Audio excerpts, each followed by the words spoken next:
Welcome to the Seller Roundtable e-commerce coaching and business strategies with Andy Arnott and Amy Wees. Hey, what's up, everybody? Welcome to Seller Roundtable number 35. We are super excited to have Pauline Masson, hopefully I pronounced that right, from Shopkeeper with us today. And we're going to be talking all about Amazon. We're going to do our standard kind of get to know her questions, and then we're going to dive into some questions about Pauline is kind of the master of pricing on Amazon, how that affects affects your business strategies, all that kind of fun stuff. So welcome, Paulina. Thanks for being here. Hey, thanks for having me here. Happy to be here.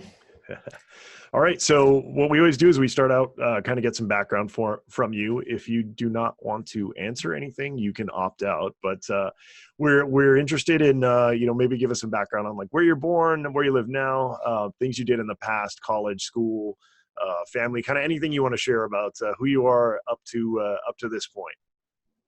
All right. So what's the most interesting part about me?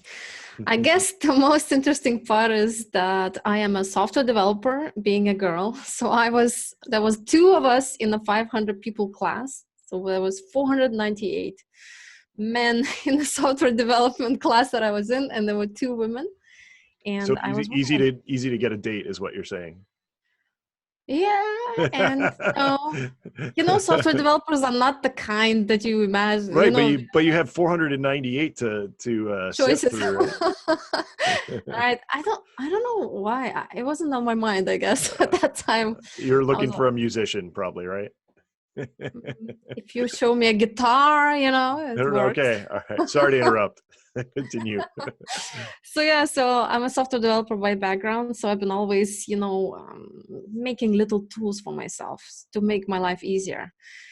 Or I would look up some existing tools and then make my own copy of that. So that's what I was doing. So jumping over to the Amazon world, when I became an Amazon seller, I basically created some tools for myself, and there was born the Shopkeeper. That's the very short story about me, but in general, there's a lot in between that I may share later. All right. And where do you live now? Can you share that? Just curious. Time zone. Yeah. So right now I live in Turkey, and it's 11 p.m. right here. Oh, wow. What time is it for you? It's 1:06 p.m. Pacific time. We're Amazon. We're on the west coast in California, so I call it Amazon Google time. That's what time we're on, or in Facebook too. We can throw Facebook in there. We're about an hour and a half north of all those fabulous companies. So, yeah. So, Paulina, when did you first? Because I think you're similar to me, where you have a e-commerce business, but then you also have a software business. Kind of when did you first learn about Amazon? When did you kind of get into selling on Amazon? So, when the gold rush started in 2014, that's when, if you look at Google Trends, it's exactly when eBay searches started going down and then Amazon FBA started going up. And I was one of those people who jumped on the wagon exactly in 2014. And I was just at first looking around slowly, and I started selling more seriously into end of 2015. So that's where my journey began. And did you jump on in the same time like me? No, I was one of those early people, and that's why I kicked myself because, the amazing.com guys started doing training back when I started, actually right after I started, but I didn't even know they existed. I started in 2012. I think they did their first training in like 2013 or something. But yeah, so I've been doing this for quite a few years now. Interesting. I am interested because you stick around, entrepreneurs tend to jump from niche to niche and keep, and yours. I've had lots of side projects. Yeah. I've had launch companies. I've had, my current software company. Before that, I had an app business. I've jumped around quite a bit, but with Seller SEO, I'm trying to stay focused. That's kind of my personal goal because I am one of those shiny object type people. Yeah, me too. I guess most of us and the people watching are, welcome to the circle. Absolutely. I think entrepreneurs in general are very much looking to the future, seeing what's next, and then, how to capitalize on that. So what did you do before Amazon? Did you go directly from, sounds like you went to school for, becoming a developer, and did you jump into it right after that, or what did you do before Amazon? It was interesting because in my class, I studied computer science at Carleton University in Canada. And in my class, there were Shopify founders. That's interesting. And then there were many other little companies that later were acquired by Shopify. So I sort of, I came as a freshman with this laptop, which was Sony Vaio, Windows machine. And then I look on the left, look on the right, everyone has a MacBook. I'm the only one with the Windows.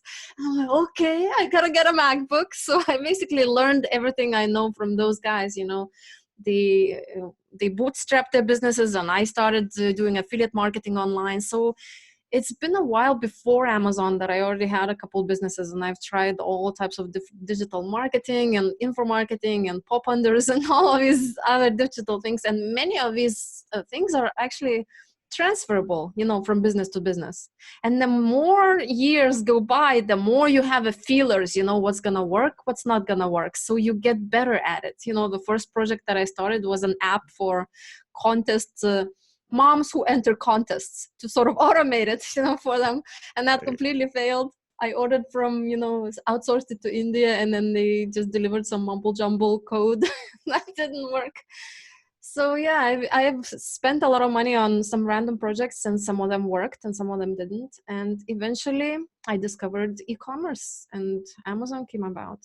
Yeah. And that's how it is. It's funny that you mentioned that, because that's very much along the same lines of my journey. I'm a self-taught developer, but I'm not, super high end at all. I'm, more UI, all that kind of stuff. And I can do some data. I used to do Rails a lot and things like that, but, usually I'm more of the visionary, like to hire out for the development. But I've easily blown, six figures on bad development over the years. I'm not going to date myself, but I've been doing this for quite a long time. Until you kind of, nowadays it's, I've done it long enough now where I actually, can tell pretty quickly if I'm working with a developer that's going to produce or not. One of the easiest filters is, do you know how to manage a Git repository? If they say no, then they're instantly booted. It's kind of like basic stuff. And it's surprising how many developers don't even have some of that basic knowledge. So it's an interesting background, similar to mine once again. So once you did get started, were you all self-taught? Did you watch YouTube videos? Did you take any courses for Amazon? Kind of how did you get started? Or did you just put your feet to the fire? So is it okay that I mention a few names? Not like I want to promote them too much. No, that's fine. I don't care. People, I promote my, if you know me, interacted with me long enough, like people are like, oh, what software tool should I use? Should I use Seller SEO? I go, yeah, absolutely. You should try it. You should try Helium 10. You should try, any tool that's out there. To me, if you're a business owner and you're not trying every available tool, then you're doing a disservice to yourself. So to me, it's like, I tell everybody, you need to try everything. You need to read everything. You need to, if somebody's doing something better than somebody else, that's who you need to go to for the, health of your business. So I have no problem with that. Okay, great. So in those days when I was thinking about Amazon, I had a long commute to the office and back. I sort of thought that the office is going to work. It didn't in the end. So basically I would have this headset always in my ear wherever I walk, in transit, shopping, and I still to this day I do that.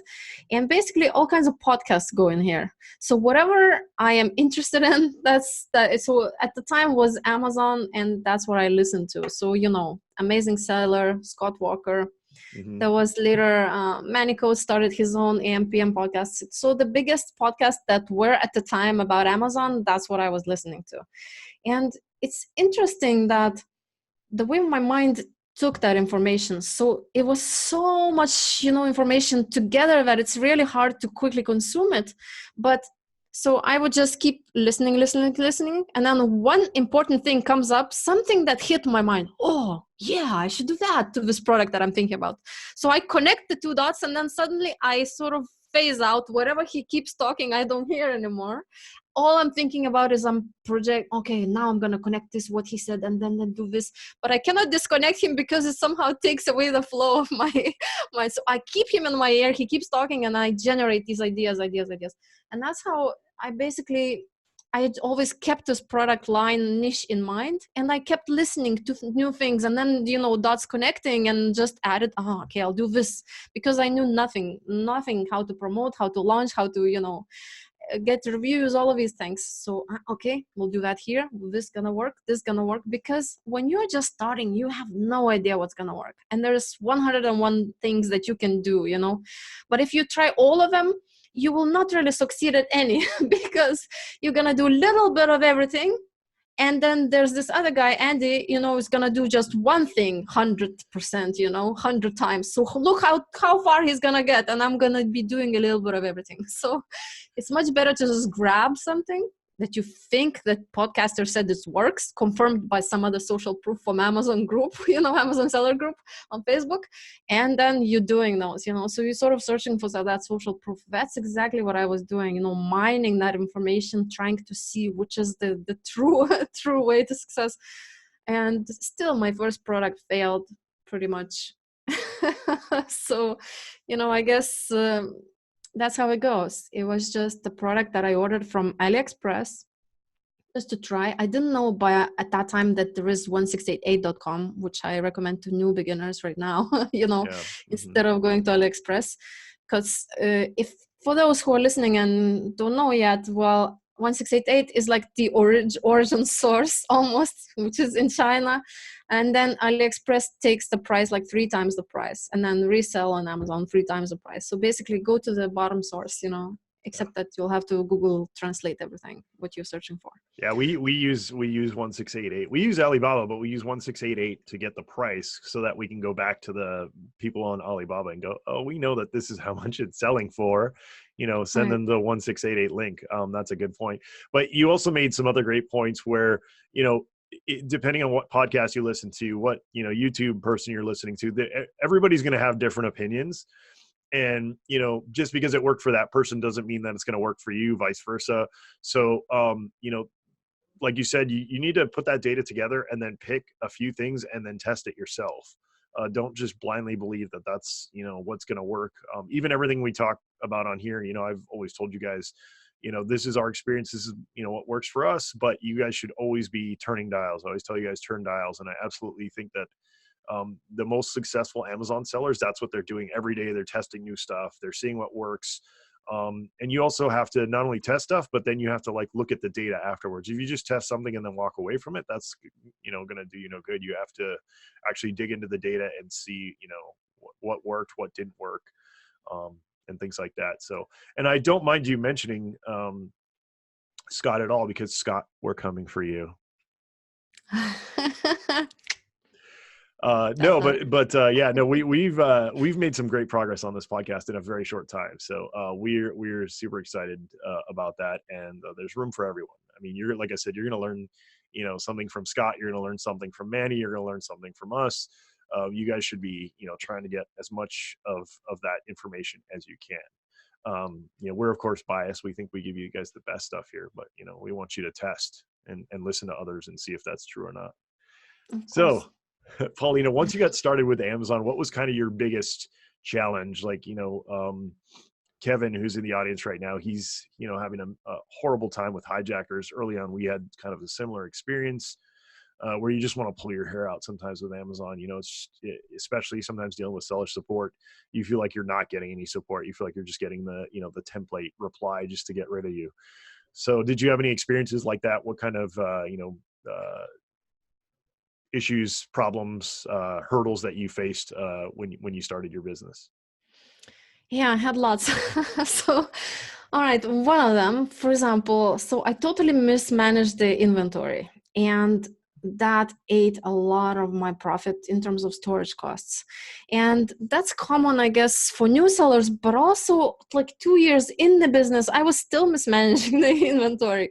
So it's really hard to predict, especially that I was, so my products were in apparel and accessories type of thing. And the first product that I launched was a purse. And there's thousands, millions of purses on Amazon, and to rank for that is barely you're gonna make it. And it's not gonna be like one of these competitive products where you get 50 sales a day, 100 a day. You basically get first you launch with 0 feedback on your seller account, and you'll get first day, no sales. Second day, no sales. Then you start searching on Facebook groups, is it okay 7 days and no sales? Is this Right. normal?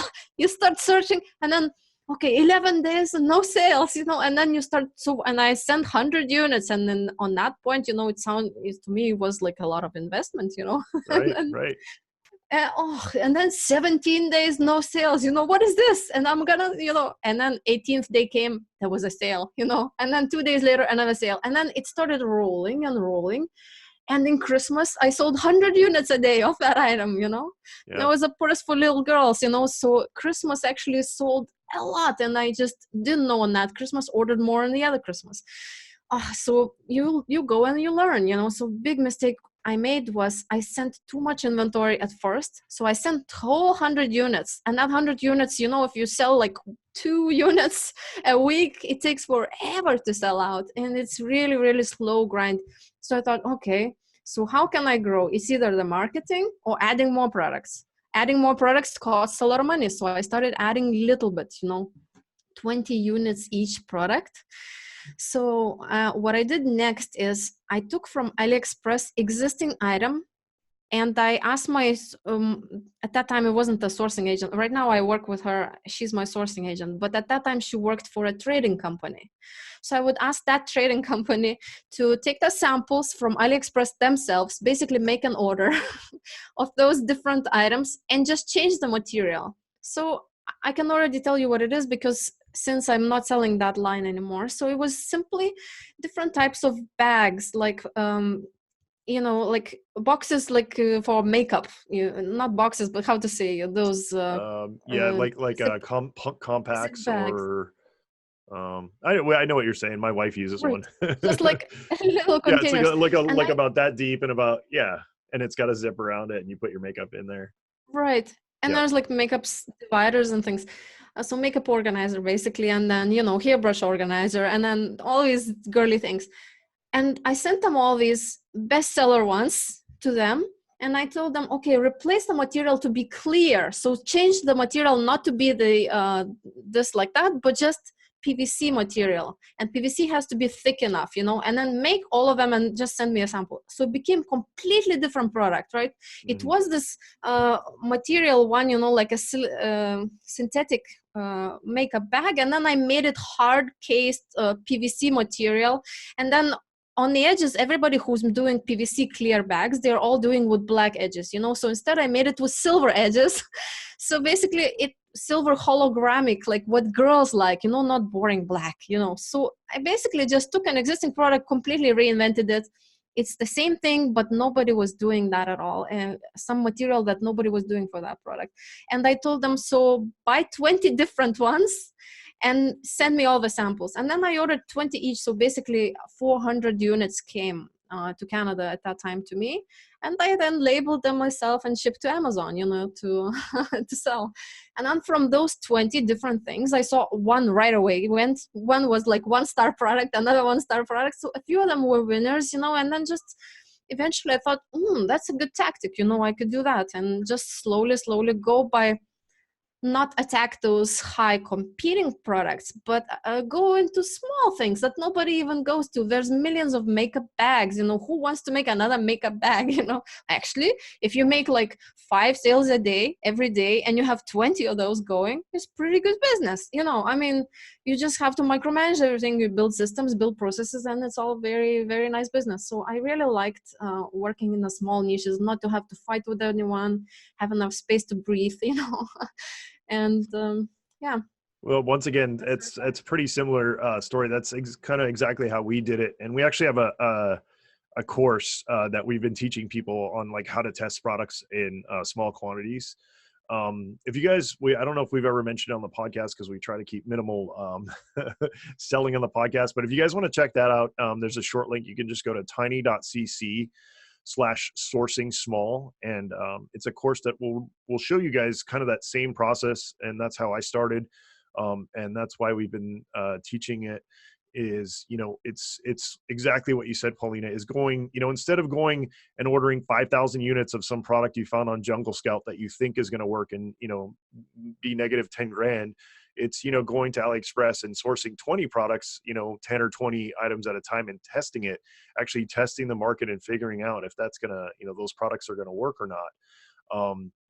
It's been a huge success for us. And like you said, we have over 800 SKUs, and that's the process that we've been doing since 2012 is, back then I was super aggressive. I was trying to onboard, a product a week. We're nowhere near that now. Like you said, we started having inventory issues because we weren't tracking the success of those products well enough. So we scaled that way back, but that way of doing things, I think, is still the absolute best way to source. You're going to get so many more wins that way than you are trying to like look at Jungle Scout or any of the other tools that are going to give you the same exact data over and over again. So that's a great point, Paulina, and I definitely think that that's the way to go in my opinion. So and another great thing you mentioned, which a lot of people don't realize, is you can take an existing product, modify it even slightly, and it'll be a much better product. And especially like you said, a lot of people don't think about, if it's a woman's product, changing colors, changing textures, or even if it's for a man, like, maybe it's a product that like is for hunters and you make it camouflaged instead of, black or whatever it is. Like, you just do subtle things like that to improve the product, but you could, you'd be surprised how much just that slight improvement could get you sales away from, other people that are, all selling the same exact thing that looks the same and same material, same, same type of packaging, all like everything like that. If you differentiate just a little bit, that you could have, some great successes there. So what is your goal for Q4? Are you still selling on Amazon? And what's your goal for Q4 on Amazon? What's your goal for Shopkeeper? What's your last quarter looking like? All right. So since I started Shopkeeper, that was 2 years ago. Basically, you don't have to tell us your sales or anything. Just meaning what are your goals for your business? No, it's changing. You know that thing, the one thing, I think there's a book like that, right? And if you focus at multiple things at the time, you kind of don't get anywhere, like I said, with those little focuses and a lot of focus. So I've been trying recently in the last year to focus all of my attention to Shopkeeper. And I left my Amazon to be managed by my VAs, which follow the processes. And to VAs, I discovered in that year that it's very hard to outsource the creativity. You can outsource the process and the systems very easily, whatever you were doing, but creative part, that actually is growing the business, is super hard to outsource unless you're paying a lot of money to some marketing manager, I don't know, with experience. So keep in mind, that eventually when you want to phase yourself out, it's pretty hard to do, because you will be able to, those manual tasks easily are outsourceable, but the creative, the growth of the business, how it's going to be grown, the strategies of it, whatever. And I've let that go a little bit because I'm focusing on Shopkeeper 100%. 99%. So it's been tough, but actually Amazon is fun because it's not going, I just let it go a year ago and it's just going like this, and now Christmas is coming, and it's going up. So it's still doing that, but there's no big growth like the previous years that I had, so you have a lot of time to like build another business and everything. Once you have the engine going, it's going, and many other sellers that I talk to, they say, I spend like 1-2 hours a week working on my Amazon business right now, so basically once you learn the ropes and go over the learning curve, you have a lot of nice leeway. So you're asking about Q4, and Q4 is looking good. I actually knew when to order this time. I know that I need to place an order in June because I made this calculation about delivery, and I used to have these big issues since they introduced this inventory performance index. This index is calculated every 3 months, and there is a date when they calculate it on October 1st.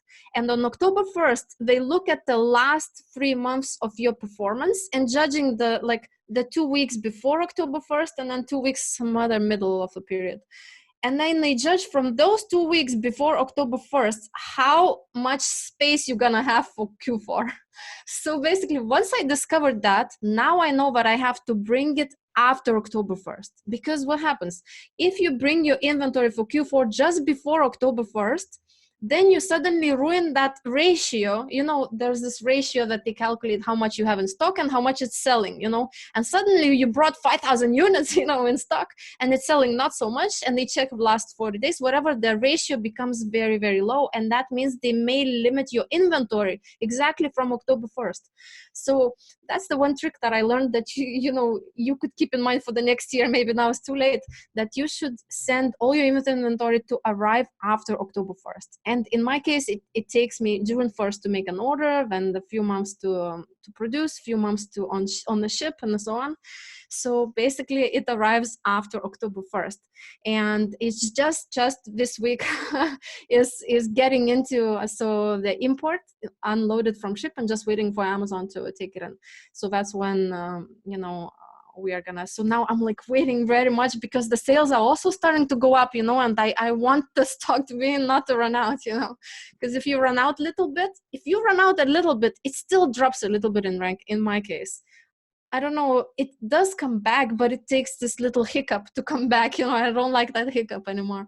So yeah, that when I said 1% of the thing that I'm still thinking about my Amazon things, is things like that, little strings that I can pull to help me a little bit, to not lose what I have, the momentum over there. And all the rest of the stuff goes to shopkeeper development of the features and things like that. That's, once again, it sounds very familiar. That's pretty much the exact same journey I took. Like I said, I was doing all kinds of things. We still have the Amazon business.